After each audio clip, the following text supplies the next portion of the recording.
And welcome back.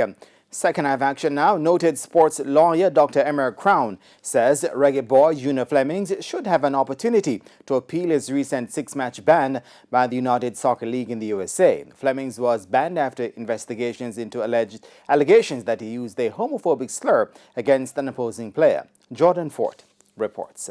The United Soccer League announced reggae boy Junior Flemmings' 6-match ban on Tuesday, almost a week after the Phoenix Rising FC top striker was accused of using a homophobic slur against an opponent in a regular season match. The league said it reached the decision after interviewing 11 individuals, including players, coaches and match officials.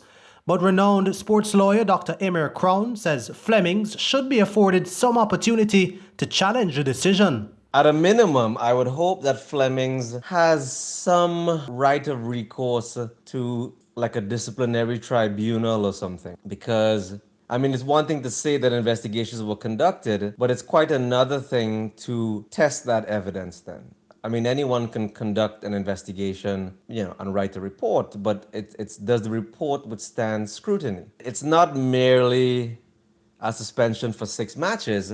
It is in effect a suspension for the entire season. While not wanting to speculate about whether the accusation is true or false, Crown says there is also the issue of whether the punishment fits the crime. Because if it is an isolated homophobic slur, maybe the ban is disproportionate. I don't know. Maybe there are other remedies that would have been available without being that punitive.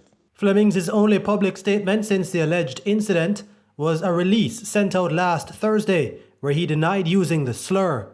But both San Diego Loyal player Colin Martin, who made the accusation, and his coach Landon Donovan have made the rounds in the media in the days which followed.